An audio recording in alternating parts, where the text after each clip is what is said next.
बिस्मिल्लाहिर्रहमानिर्रहीम। Dear students, अस्सलाम वालेकुम। कैसे हैं आप? सब खैर खैरियत है? घर वाले ठीक हैं? दोस्त अजीज़ सब ठीक हैं? अच्छा, आपको अब हमने तकरीबन 12 टेंसेस आपने मुकम्मल कर लिए हैं। तो इन 12 टेंसेस को मैंने तफसील से मतलब एक एक टेंस करके समझाया है। अभी हमारे जो लास्ट 3 टेंस जो हमने पढ़े हैं, इनकी रिवीजन अभी होनी है, तो उनकी रिवीजन ज़रा जल्दी करके उसके बाद हम 12 टेंसेस की रिवीजन करते हैं, ताकि 12 टेंसेस एक ही वीडियो के अंदर मैं उसको एक एक फ़िक्रा करके उसकी रिवाइज आपको करवा दूँ, ताकि आपको वो जब आपने रिवीजन करनी हो तो आप ये 12 टेंसेस वाला जो क्लिप है ये आप इसको सुन लिया करें। चलें देखते हैं, हम ये जो 3 टेंसेस हैं लास्ट वाले, इसके हम रिवीजन करते हैं।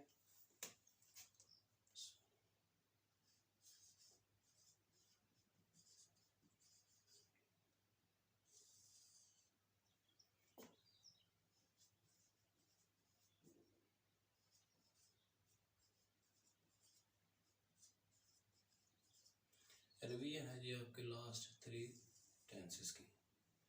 इसमें जो पहला टेंस है वो है नंबर 10 वाला टेंस, प्रेजेंट परफेक्ट कंटिन्यूस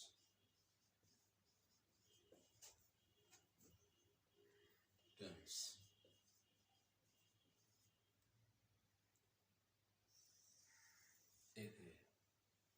एक है हमारा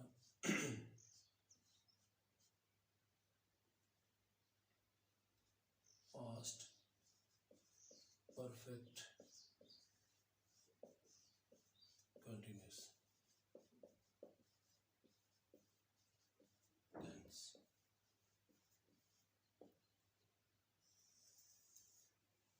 और नंबर 12 पे हमारा टेंस था future, FUTUR, future perfect continuous tense.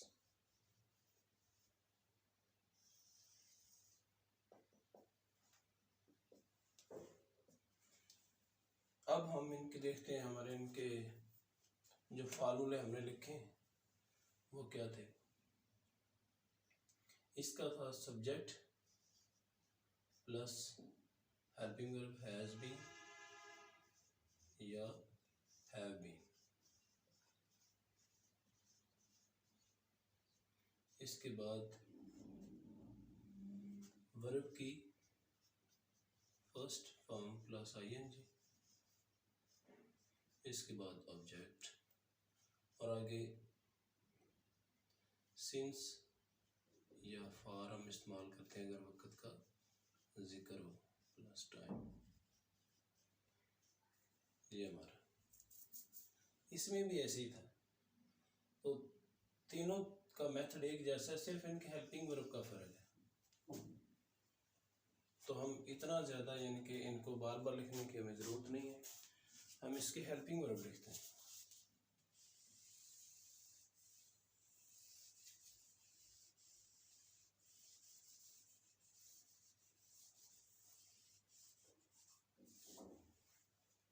इसकी हेल्पिंग वर्ब जो थे, इसके हेल्पिंग वर्ब हैं बच्चों हैज़ बीन या हैव बीन। इसका हेल्पिंग वर्ब क्या था? Had been.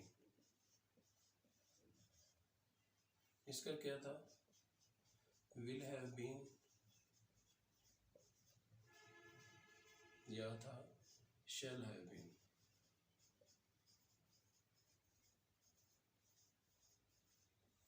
तीनों के तीनों टेंसेस के हेल्पिंग वर्ब से याद रखें, बाकी सबका मेथड एक जैसा है। सिंस और फॉर का इस्तेमाल भी है, इसमें ING वाली वर्ब भी है, सब्जेक्ट ऑब्जेक्ट का भी सेम मेथड है।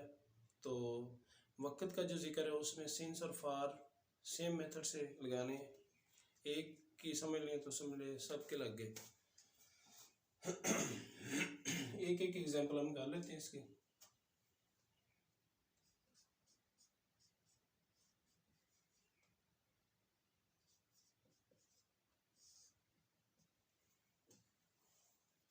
जैसे वो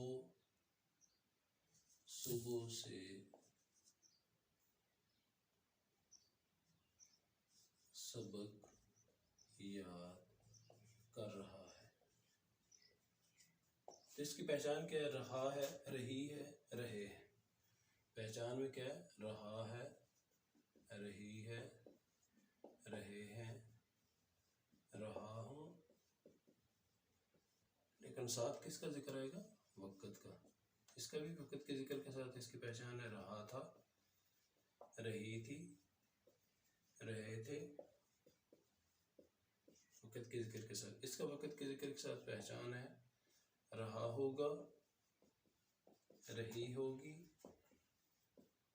रहे होंगे। ये इनकी पहचान है तीनों की। एक में रहा है, रही है, दूसरे में रहा था, रही थी, तीसरे में रहा होगा, रही होगी। तो इस पहचान को भी ज़हन में रखिएगा। अभी हमें एक एक इनका फिक्रा करते हैं। तो सब में कंटिन्यूस आ रहा है, इसीलिए हम कहते हैं कि जिसमें कंटिन्यूस उसमें वर्ब की पहली फॉर्म के साथ आईएनजी इस्तेमाल करते हैं। तो हमारे पास है जी, वो सुबह से सबक पढ़ रहा है। हम लिखेंगे अकेला पर्सन है, ही हैज़ बीन, यानी कि ही शेड और नाम के साथ, अकेले नाम के साथ हम हैज़ बीन लगाते हैं। He has been learning the lesson. मुकर्रर वक़्त है तो सिंस मॉर्निंग।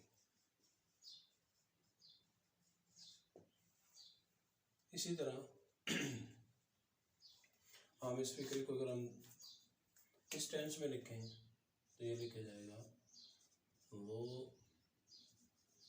सुबह से सबक याद कर रहा था, कर रहा था। ये बच्चों सब सेम मेथड, सिर्फ हेल्पिंग वर्ब बदलें।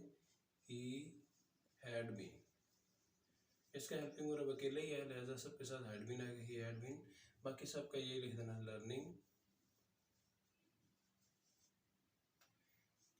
The lesson since morning. इसका अगर हम देखें तो इसका भी सेम ही है, थोड़ा सा फर्क होगा इसकी पहचान में, उर्दू की पहचान में। यहाँ पे रहा है, यहाँ पे रहा था, यहाँ पे रहा होगा। वो सुबह से सबक याद कर रहा होगा।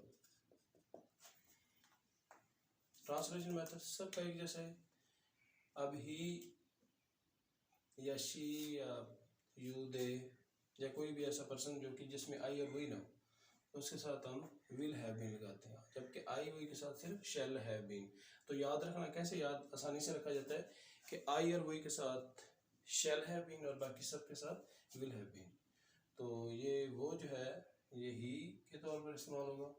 तो ही के साथ will have been, he will have been he will have been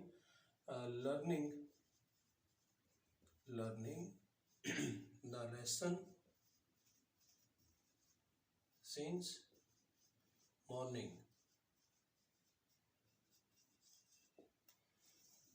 जी बच्चों, ये हो गया आपके तीनों टेंसेस की रिवीजन कंप्लीट।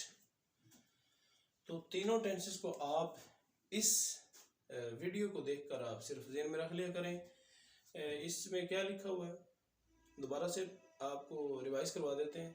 वो सुबह से सबक याद कर रहा है, वो सुबह से सबक याद कर रहा था, वो सुबह से सबक याद कर रहा होगा। तो तीनों की पहचान में आप देखें तो फ़र्क क्या है? रहा है, रहा था, रहा होगा। हेल्पिंग वर्ब का क्या फ़र्क है? हैज़ बीन, हैव बीन जो प्रेजेंट है। जो पास्ट का बनेगा वो हैड बीन, अकेला हेल्पिंग वर्ब। इसके साथ विल हैव बीन या शैल हैव बीन। तो ये बड़ा तीनों का मतलब मेथड आसान है, आप ऐसे ही याद रख लें। आईएनजी वाली फॉर्म सब में आती है, बाकी वक़्त का जिक्र सबके साथ एक ही है रूल कि जो मुकर्रर वक़्त है उसके लिए सिंस और जो गैर मुकर्रर वक़्त है उसके लिए फार।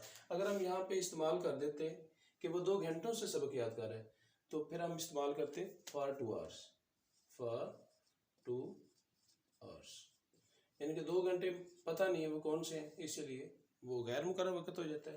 तो सबके साथ हम अगर गैर मुकर्रर वक़्त आए तो हम क्या लगाते हैं, फॉर बाज़ा फ़क़त।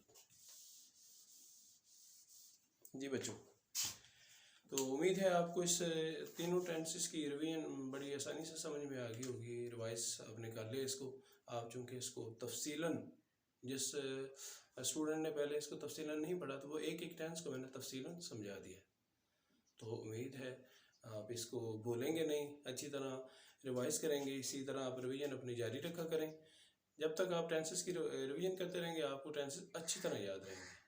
तो अपने दोस्तों को भी शेयर करें, आप खुद भी समझें, बाकी दोस्तों को भी समझाएं। उनको जितना समझाएंगे आपको उतनी ज़्यादा टेंसेस अच्छी तरह से ग्रामर आती जाएगी।